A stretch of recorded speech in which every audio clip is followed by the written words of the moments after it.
Hello, everyone. Welcome to the market opening bell on Tuesday, June 17th. The market is focused on tensions in the Middle East. On Monday, the Hang Seng Index opened 100 points lower, dropping 173 points to 23,718 in early trading before reversing upward. Late in the session, it briefly surged 232 points to 24,125, ultimately closing up 168 points or 0.7% at 24,060.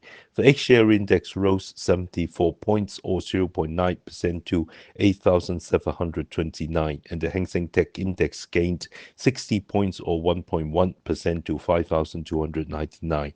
Total market turnover reached 229.2 billion Hong Kong dollars. Southbound funds recorded a net inflow of 5.743 billion Hong Kong dollars into Hong Kong stocks. Notable net buys included Meituan at 1.115 billion Hong Kong dollars, China Construction Bank at 1.108 billion, Zhong'an Online at 215 billion, and Ecosol at 205 million. On the other hand, net sales included Xiaomi at 1.879 billion, Tencent at 619 million, Innovent Biologics at 284 million, Sinopec at 260 million, and Beijing at 227 million. Data shows southbound funds have sold Tencent for 12 consecutive days, totaling 14.716 billion Hong Kong dollars. Sinopec for 3 days, totaling 1.57 billion, while buying China Construction Bank for 4 days, totaling 2.618 billion. From a technical perspective, the Hang Seng Index found support near the 20-day moving average of 23,700, closing above 24,000 and the 10-day moving average. Due to uncertainty surrounding the Middle East situation and US-China tariff negotiations, investors are expected to remain cautious, with the index likely to fluctuate between 23,700 and 24,700. Mainland Chinese markets also opened lower but closed higher. The Shanghai Composite hit the low of 3,368, closing up 11 points or 0.4% at 3,388. The Shenzhen Component touched 10,096, closing up 41 points or 0.4% at 10,163. Combined turnover in Shanghai and Shenzhen was 1.2149 trillion yuan, down 252.2 billion yuan from the previous day. The renminbi US dollar central parity rate was set at 7.1789, down 17 points from the prior day. China's macroeconomic data presented a mixed picture, with 2 positive and 2 negative outcomes. In May, retail sales grew 6.4% year-on-year, significantly exceeding market expectations of 4.9%, with non-auto retail sales up 7%. For the first 5 months, retail sales rose 5%, with non-auto sales up 5.6%. The urban survey unemployment rate in May was 5%, down 0.1 percentage points from April and below the expected 5.1%. However, fixed asset investment for January to May grew 3.7% year-on-year, below the expected 4%, and May's industrial production increased 5.8% year-on-year, short of the anticipated 6%. The National Bureau of Statistics noted that policy measures are steadily supporting economic stability and progress in May, but external uncertainties and weak domestic demand highlight the need to strengthen the foundation for sustained recovery. Additionally, real estate investment for the first 5 months fell 10.7% year-on-year, slightly worse than the expected 10.5% decline, with residential investment down 10%. New home sales area dropped 2.9% year-on-year to 353 million square meters, with residential sales area down 2.6%. New home sales value fell 3.8% to 3.41 trillion yuan, with residential sales value down 2.8%. By the end of May, unsold home inventory was 774 million square meters, down 7.15 million square meters from April, a faster decline than the 5.22 million square meter drop in April, with residential inventory down 4.39 million square meters. Property stocks like Agile, Sunic, and Far East rose 5.8% to 7.3%, while China, Jinmao, and RNF gained 4.5% and 3.9%, respectively. Local developer Henderson Land leased 223,400 square feet in Central at 137 Hong Kong dollars per square foot, boosting its stock by 4.7%. Cafe de Coral announced its annual results for the year ending March 31st, with revenue down 1.4% to 8.57 billion Hong Kong dollars. As of March 31st, it operated 381 stores in Hong Kong, up by 1, and 185 stores in mainland China, up by 14. Despite the additional stores, mainland revenue fell 1.3% to nearly 1.5 billion Hong Kong dollars.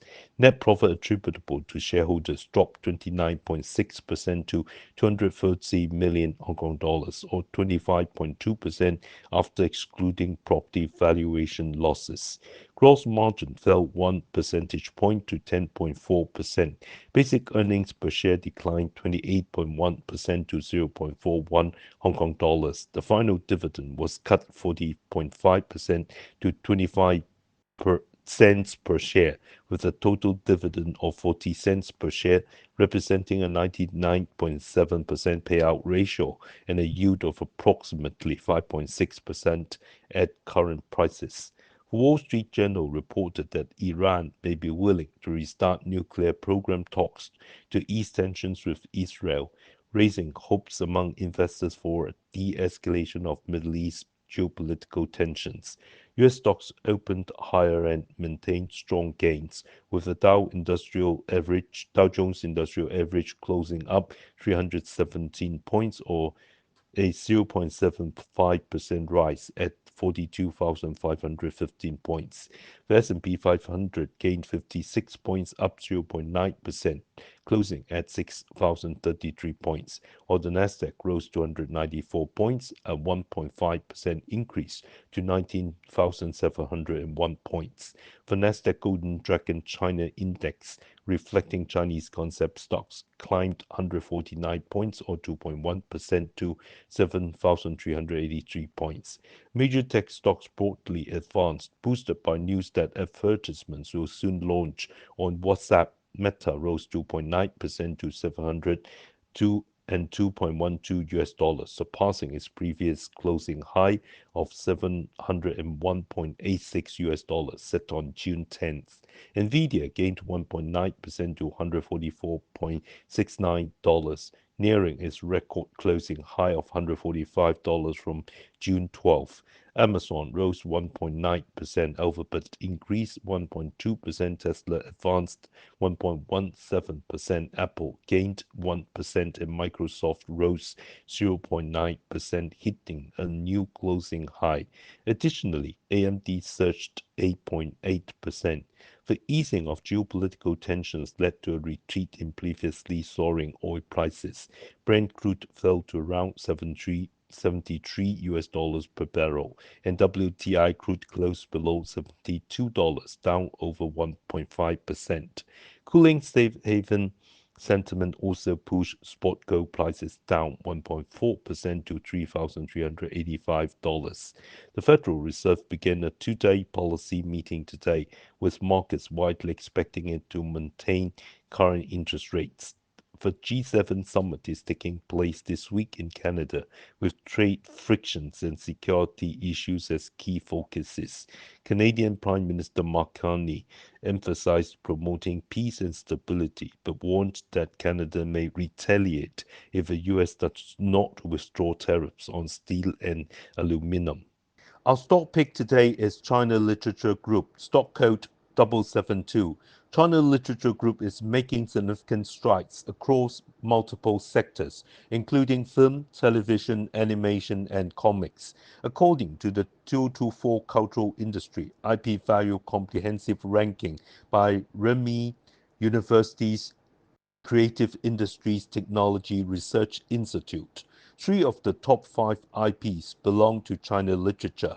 Per Enlightened Data, 16 of the top 30 most watched online drama series in 2024 were adapted from China Literature's IPs. According to Guduo data, 14 of the top 20 most popular domestic animations in 2024 were also based on its IPs.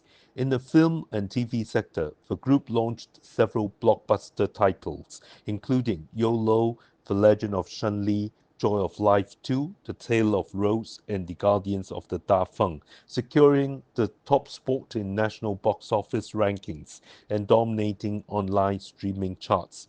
In animation, the group released new titles such as World's Best Martial Artist and The Richest Man in Game, alongside sequels like Battle Through the Heavens, Start a Mountain, and The Fox Spirit Matchmaker, which led in popularity on video platforms. In comics, the group completed the acquisition of Tencent Animation's assets last year, further enriching its portfolio with leading IPs like The Outcast and The Fox Spirit Matchmaker. In the short form drama market, the group launched over 100 titles last year, collaborating with its pool of creators and top writers to produce high-quality mini-dramas. A single title achieved nearly 40 million yuan in revenue, while a new release in early 2025 broke 50 million yuan in just 7 days, driving the industry toward premium high-quality content. With the short-form drama market growing rapidly, the group aims to enhance its production capacity to seize greater opportunities. In IP merchandising, the group's derivative products generated over 500 million yuan in GMV in 2024, with flagship IPs like The King's Avatar, Joy of Life, Lord of the Mysteries, The Outcast, and The Fox Spirit Matchmaker, reaching record high revenues. The group has partnered with over 150 licensees, spanning toys, 3C electronics, food and beverages, and more, expanding its business boundaries. Recently, the group announced the acquisition of a 26.67% stake in Wuhan YHKT Entertainment for 325 million yuan, increasing its total ownership to 31.28%. YHKT Entertainment, a company specializing in animation and game content development, owns IPs like Linglong and brings advanced 3D animation production capabilities and a complete team for large-scale narrative game development. This acquisition strengthens China Literature's IP ecosystem, covering incubation, visualization, and commercialization. Recommended buy at 30.5 Hong Kong dollars, with initial target at $33.5, followed by $35. Stop loss at $29. I do not hold the above stock.